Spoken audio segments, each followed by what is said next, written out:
Boy, would it feel great to add Davante Adams to this already very talented New York Jets roster. But what would the Jets have to give up for Adams? The Jets travel to London, where I am right now, to take on the Minnesota Vikings this Sunday. Hopefully, they can improve to 3-2 on the season against Sam Darnold and the undefeated Vikings. Who better to bring on to talk all things New York Jets than Jets X Factor's Michael Nania?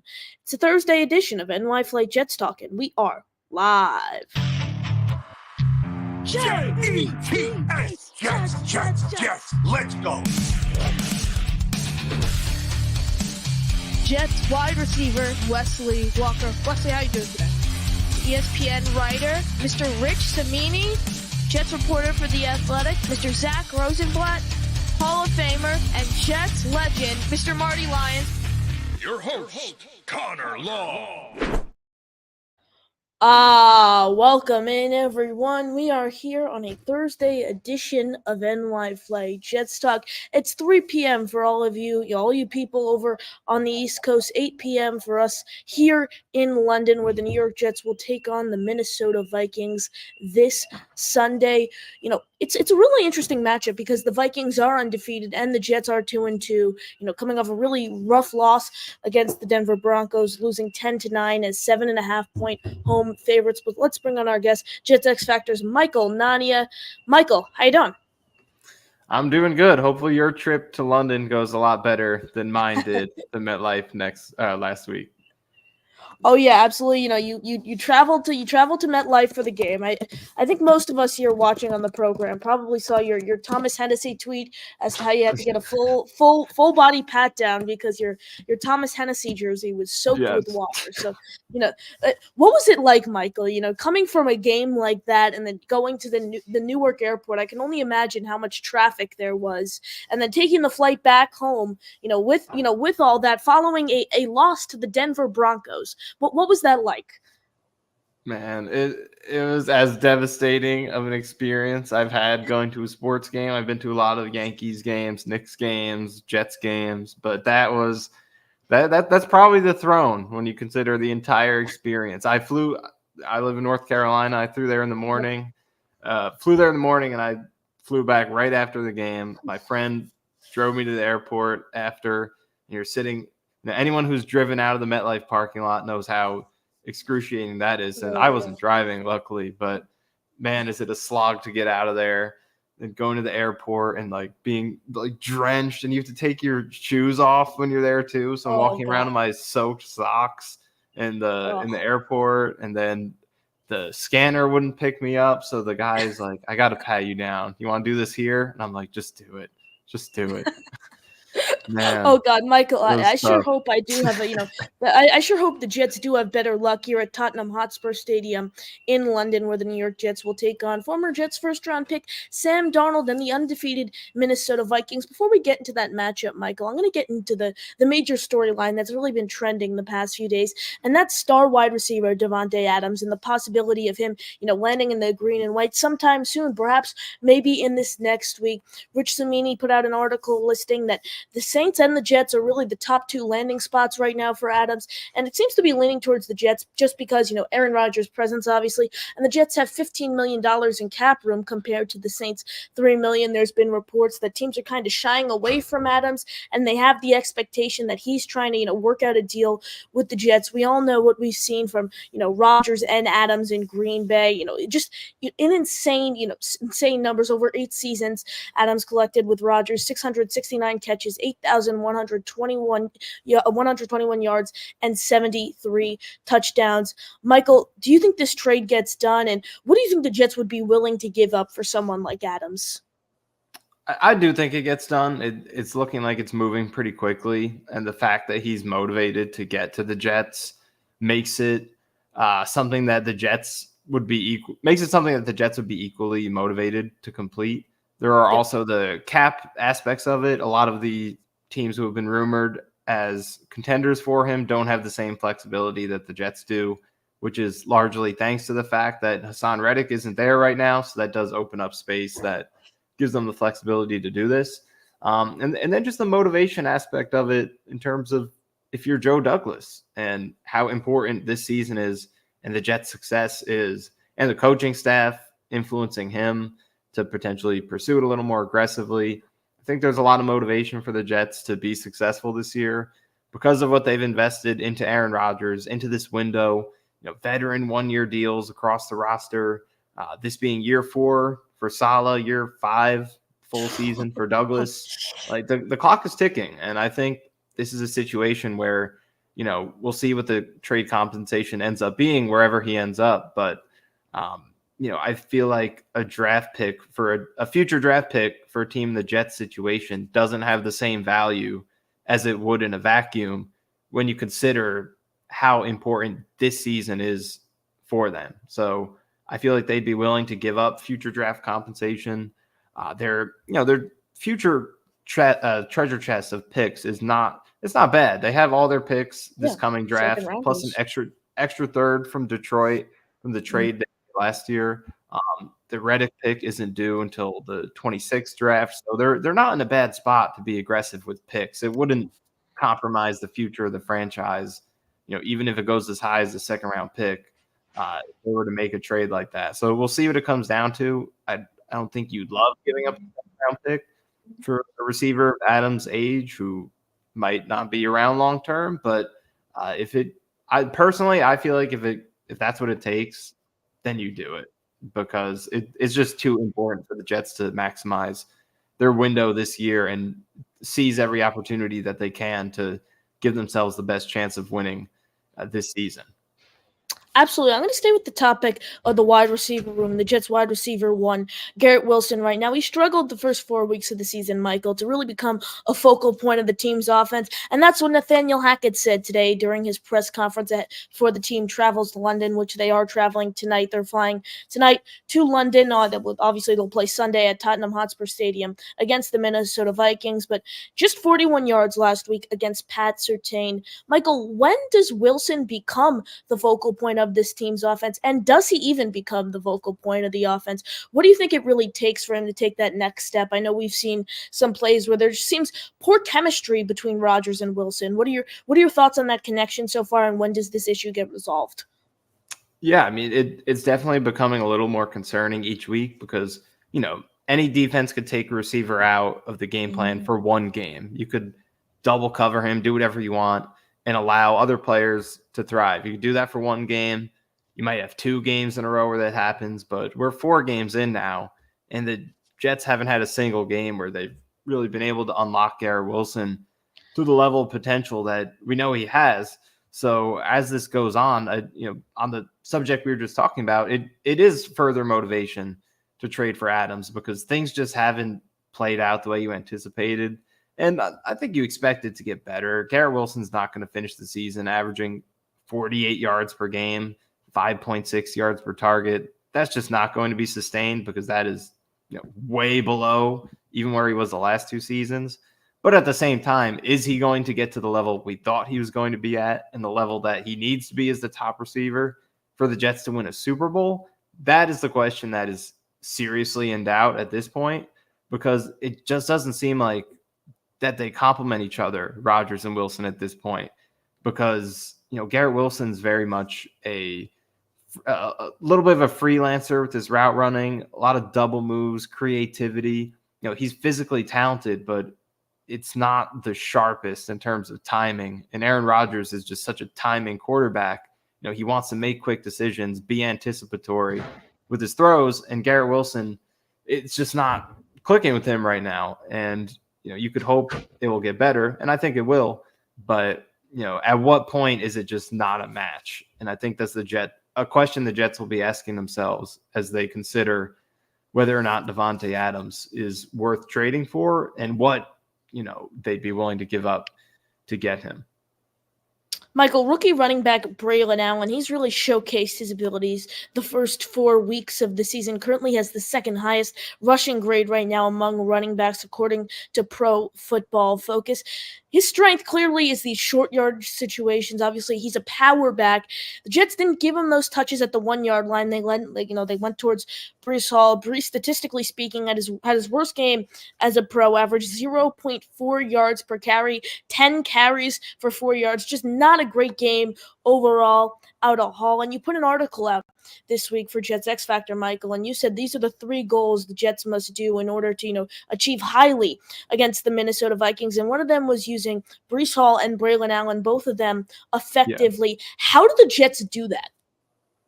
Yeah, I think we've seen a lot of great flashes of what those two guys could do together on the field. Obviously, in Tennessee, we know there's a Braylon Allen screen pass touchdown where they faked the screen to Breece Hall. But on top of that, there have been a handful of run plays that have been successful with both of them in which they put Breece Hall in motion. That creates second-level movement, and then it's just more space for Braylon Allen to rumble through. So there's a lot of potential with these two guys as a duo. And looking at the Vikings, it's very hard to find holes in this defense. They've been phenomenal, but on a small sample of plays against two-back personnel, they have struggled a little bit. So it's a good opportunity for the Jets with Braylon Allen demanding more touches and more snaps to get these guys on the field together, because I don't think, in wanting to get Braylon Allen more involved, I don't think you want to diminish Breece Hall. Like, we're not saying Braylon Allen should usurp Breece Hall and throw him in onto the back burner. It's just we need to find ways to get both of these guys playing to the peak of their abilities, because you have a guy in Braylon Allen who, I think they expected him to just be like a solid change of pace guy, but now he's looking like a legitimate, weapon that could be used in conjunction with Breece Hall. So I think 2-back sets are a great way to do that. They've had success on a small sample of them. This is a good week to really tap into that a bit more and see if you can get consistent success with it. Absolutely. Staying with the topic of your article, you mentioned not blitzing Sam Darnold much. You noted, quote, when he's blitzed this season with 5+ pass rushers, Darnold has completed 18 of 20 passes for 335 yards, 4 touchdowns, and no interception. He leads the NFL in completion percentage, 90%, passer rating, 158.3 yards per attempt, 16.8, and success rate, 73.9 when he is blitzed. Obviously, we saw in week 3, obviously, the Jets blitz the most we've seen out of them in a while. How do you expect the Jets defensive line to perform against the Vikings overall? Because we did see, against the Broncos, the Jets didn't record a sack, and they only had 4 pressures, all 4 pressures coming by way of second-year pass rusher Will McDonald, who currently has 5 sacks, the 3rd most in the league. What do you expect out of the Jets defensive line, and how are they able to contain, not only Sam Darnold and pressuring him and his ability to throw the ball, but also Aaron Jones, who's had a great start to the season, and we all know run defense is one of the weaknesses on this Jets team. Yeah, it's an interesting kind of catch-22 for the Jets because, like you said, I think blitzing is a non-option with how dominant Sam Darnold has been against the blitz, which I don't think is something anyone ever anticipated 5 years ago when we all watched what happened on Monday Night Football, but it is the reality right now. And Vikings opponents have already caught on to that. I mean, he's only thrown 5 passes a game against the blitz, so it's not like he's seeing it a lot. It's just a Justin Jefferson thing, really. With him on the outside, if you're sending 5 guys and you're playing man coverage behind it, he's going to get open, and they're going to make things happen. The Niners saw that when they threw a 90+ yard touchdown, Darnold to Jefferson against the blitz out of their own end zone. So you just can't do it. The results are insane. The Jets have tried blitzing more the last 2 games, worked against the Pats, didn't do much against the Broncos in terms of pressure, but they got to go back to their usual low blitzing this week. It's something they usually do, and they've been successful with it because they've had the talent in that 4-man rush, but right now that talent is a question in terms of pass rushing, and that's why they've blitzed more to try to account for that. But this week you can't do it, so you got to rely on that 4-man rush and just hope you can make it happen. But the consequence of that in regards to Aaron Jones, like you said, is, if you're playing a 4-man rush, soft behind it, and your DNs are just crashing off the edge, your D tackles are shooting gaps, that does make you susceptible against the run game, which we know has been an issue for the Jets. At times this year, they've been a little bit better recently, but second half last game, it came back to bite them. So still not great. So yeah, if you're playing 4-man rush, wide DNs, aggressive, trying to get after the quarterback, it does leave you open to the run game, which puts a lot of pressure on Quincy Williams, Jamie and Sherwood to make those plays. clean up behind them. So it's tough to stop this Vikings offense right now. So many weapons, strengths in both phases. You got to kind of pick your poison. So I think with the Jets, you send 4, you rely on that. Hopefully you can win. And, hopefully the linebackers can clean up behind them in the run game. Everyone smash that like button. Make sure you are subscribed to the channel. We are joined by Jets X Factor's Michael Nania. Find his great work on Twitter at Michael_Nania. Read his work at Jet X Factor, the best New York Jets analytical mind in the world. We do have a question in the chat, and we will get to your calls. But you mentioned Quincy Williams and Jamie Sherwood there. Quincy Williams, overall right now, according to PFF, he's the 3rd highest graded linebacker, just behind Fred Warner and Micah McFadden. And same goes for Jamie Sherwood. He's stepped up great with the C.J. Mosley injury. Mosley's back participating in practice in more of a limited role. Michael, if you're Robert Saleh, you're Jeff Olbrich, what are you telling C.J. Mosley right now after you're seeing guys like Sherwood and Quincy have so much success with his absence? It's an interesting situation because it does feel like Sherwood brings more upside because the athleticism and coverage skills and range between him and Quincy is, I think, as good as it gets for linebacker duos in the league. It's just a higher ceiling than Mosley at this stage of his career, who's still very good, but just in terms of those specific things, I don't think he can bring as much as Sherwood right now. So yeah, I think you play it safe, especially you're going overseas this week. Those fields can be weird over there. Those games can be sloppy.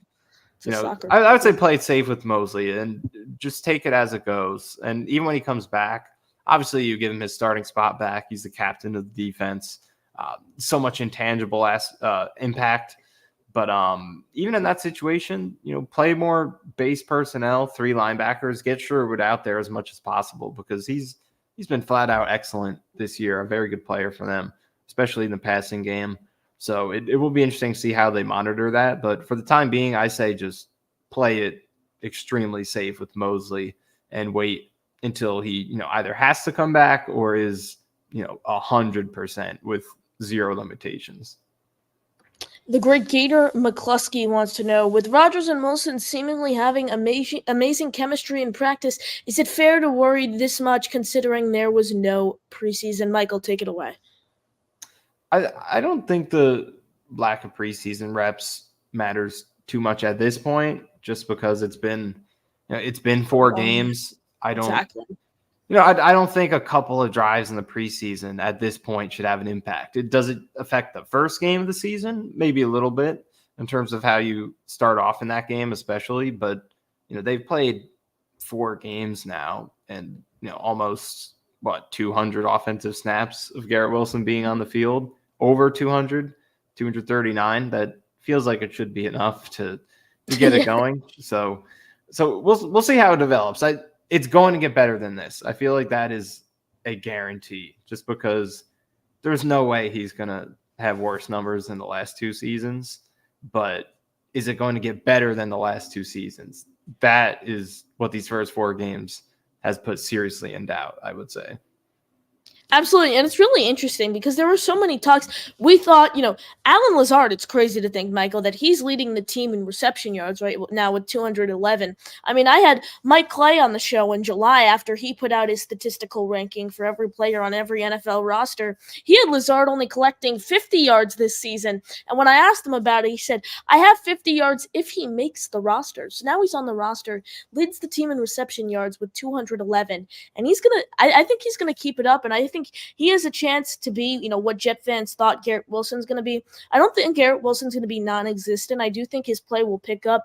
I just don't think it's going to be in, such a large capacity as most fans thought entering the season. But let's go to your calls. We have Gary joining the show. Gary, how you doing? I'm doing really good, Connor. Michael, how are y'all? I'm doing good. Good. I know this is a big week, but Connor, I'm going to ask you a question, and I need an answer. All right, this is a difficult one, but I need an answer. Oh, boy. You can only get 1 win this week. Who are you taking, the Mets or the Jets? I told you it was going to be tough. God. The Mets season right now is relying on the arm of Jose Quintana, and that is it. It's because a little Mets talk here. Quintana, when he's good, he's very good, but when he's bad, he's terrible. So he's inconsistent. I feel like we're gonna know by the second inning if the Mets are gonna win today. I think we're gonna know early. Yeah. Absolutely. Absolutely. So I won't, only are you counting tonight's game? Yeah, tonight's game or Sunday's game. You only get one win. What are you taking? I gotta go with the Mets. Mets Yeah. because there's so many more games left in the season, and with the Mets, it's such an interesting storyline because they weren't supposed to be good this season, and now they get the momentum. The Jose Iglesias, the OMG. Now they're in the playoffs. They're competing for a spot in the NLDS. Meanwhile, you look at the NFL. 17 games in the season. We're only in week 5 right now. The Jets have time to turn it around, but I'll tell you, if I can get both wins, that would be great. And that's what I said last week when the Mets clinched the playoffs and the Jets lost to the Broncos. It just would have felt great if the Jets could have snuck past the Broncos, gone in, with a over 500 record, entering this really rough stretch of games. But I'd probably have to say the Mets just because there's so many more games left in the NFL season. I do think the Jets have the potential to turn their season around if they start 2-3. However, the fan base will be absolutely miserable if they lose to Sam Darnold and the Vikings on Sunday. I want to touch on that. So 2 things. I got a question I want to ask both of y'all. You're 13, right? When I was 12 and 13, that's when the Jets went 3-13 and 1-15 in the Rich Kotite era. So consider yourself lucky that we even have competitive seasons. Yeah. It is just week 5, and I know the Jet fans are holding on. I am too, like this year. And I know like patience is the one thing that you can't find in New York City. I truly understand that, right? But it is just week 5. And 2-3 is not the end of the world. I want to ask you first. I want to preface with this question first. I want both of your takes. Better chance of playing for the Jets in 2024, Reddick or Davante Adams? Nania, take it away. I would say Davante. I'm getting to the point where yeah, it's getting hard to see Reddick ever playing for them. It doesn't seem logical, but nothing about the situation has been. So I would say Davante. Do you agree? Adams 1,000%. I think this Adams deal is done, and I think there was a chance he plays week 6 Monday Night Football at home against the division rival Buffalo Bills. I seriously think there's a chance. I think this Adams deal is going to get worked out shortly, and Adams, obviously it's way too, if the deal happened tonight, obviously he wouldn't play on Sunday because he needs to. It's one of the main things, though. The reason I think if he were to get traded, he'd play immediately is because it's not like he's learning a new offensive system. He spent the majority of his career where he had a lot of his success in the Rodgers-Hackett system. So it's not like he'd be learning a new offense. And in regards to the Reddick situation, I think that's a lost cause. I think after it hit week 3, I kind of was like, okay, that ship has sailed. Hassan Reddick is not going to play for the New York Jets. I can't see any world where Reddick, reports, and it definitely does. It wouldn't help if the Jets lose this week and they're 2-3. It's one thing if maybe the Jets were 4-0 right now entering this game, and Hassan Reddick's like, "Ooh, this team's winning. I want to be a part of it. I want to make them a better football team. I want to get this deal done, and I want to play for the New York Jets." But I think with that ship has sailed. The other thing I wanted to talk about is Salah, and this was the one game I looked at the schedule all season long. So I really don't like this game. Now, I know how Jet Nation is going to be if we lose this game, and it's ugly, and it's 17-10, and it's ugly, which it's kind of my inkling. But I want to preface that. I think the next 2 games, Buffalo and Pittsburgh, the Jets are going to win, and they'll be 4-3. I'm not trying to be negative, kind of. I want them to win. Yeah, I know. I have a really bad feeling about this game. How much blowback and what's going to be the reaction from the media, from Jets Nation, and internally if this is an ugly loss for the Jets? Like I have a bad feeling about. Nania, what do you got? I think it depends on the type of loss. I think in particular, people are fed up with losses like the one we just saw where the offense isn't scoring. And because that was the one that was supposed to disappear. Like no one thought the Jets were going undefeated, but they weren't supposed to lose games where they gave up 10 points anymore. So I think it depends on the kind of loss. If they get blown out, it's going to be bad. What if it's just an ugly game? Like it's close and it's competitive, but it's ugly like last one. Like it's 14-13, 13-10. It's just it's not pretty football. Like that's kind of what I'm looking. I think it would still be really bad. Maybe not as bad as this game because it's a better team and they're not favored. But I mean, and any loss, he's going to be taking the heat right now. But if they do turn around, like you said, and win the next 2 games after that against good opponents, he could turn it around quickly. So we know. You know how New York is. You said it. There's no patience here. So like every week it's going to be whatever the last game was. That is the narrative on Salah. So by the end of the year, if they could rebound from whatever start they have and put it together, I think they could turn it around. But yeah, it's going to be pretty bad after they lose this game, I think, if they do. So my perspective is interesting on this game because you look at the Vikings, they're 4-0. No one picked them to start 4-0. Sam Darnold was in line to be their backup quarterback. J.J. McCarthy out for the season with a leg injury in training camp. He steps into the role. He's now leading the NFL with 11 touchdown passes. I view this Vikings team, and I don't think they're, I don't view them as big-time contenders. And I think it's only a matter of time of when they show their true colors, whether it's this week, whether it's week 9, whether it's week 12. I think there is going to become a point where the Vikings end up showing their true colors. However, I don't see it happening this Sunday. I do have the Jets losing 28-21 to the Vikings. Surprisingly, the Jets are only 2.5-point underdogs. I think it might have to be because it's a neutral site. So if you consider at home, if it was a home game for the Vikings, it'd be 5.5. So yeah, I'm surprised. Even 5.5. I think that's a little light considering how the Jets played against the Broncos. It's a really interesting matchup. I think it's time to hit the panic button though if the Jets are under 500 entering the Texans game on Halloween, because I think the Texans are a 13-14 win team. All right, how you enjoying England so far, Connor? I'm loving it. I was actually, I don't know if I told you guys, I was actually on the same flight as Jake last night. So we had no idea. Yeah, we had no idea. We were on the same flight, and I was sitting down on the plane when he had just gotten on, and he's like, I had my head down. He's like, I'm a big fan of your podcast. I thought I was a fan, and I left my head, and it's Jake right there. So it was so funny. But yeah, it was good. I think we left at 10 p.m. last night, 9 p.m., something like that. We landed at 9 a.m. this morning, London time. There was a lot of traffic coming to the hotel, but it's been nice. It's interesting because it's crazy to think. I know it's different for you, Gary, because you're in Texas, but Nani, I know you're on the East Coast, so it's 3:30 where you are compared to 8:30 where I am right now. So it definitely feels different in the time change, but I'm really looking forward, watching the game, and hopefully the Jets can come out with a win. Gary, appreciate the call. You got any final thoughts? No, how long are you staying in London for? So I'm leaving on Monday. So I got here. I have a 4-day weekend from school because it's a Jewish holiday this week. So a lot of people came in today, and then we're leaving Monday morning right after the game. Enjoy the trip. I've been to London a few times. It's a great city. Enjoy the trip.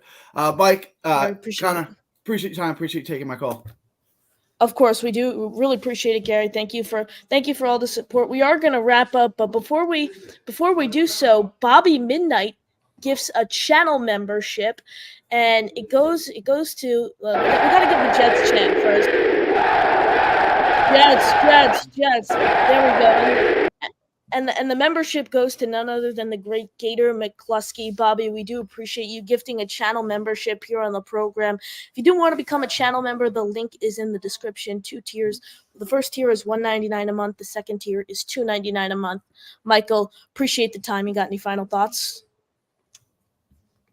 I would just say I predicted on the latest Cool Your Jets that it's coming out soon. Spoiler alert, that they're going to lose this game 27-28. But I would just say, even if the Jets lose this game, it's a long season. It's a long season. They have a lot of room to make some mistakes, have a winning streak later.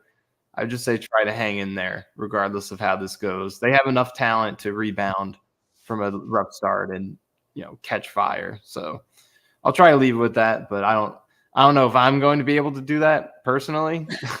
Sometimes I put this advice out there and I don't even follow it myself. But I would try to do that as much as possible. Michael, and the listeners just don't want to let you go. Gator McCluskey wrapping the show up with another gifted membership, and the membership goes to Jersey Jet. Gator, appreciate the gift. Jersey Jet, welcome to Connor's A-Team. But that'll do it for us. Alongside Michael Nania, I am your host, Connor Long, signing off. JTS, Jets.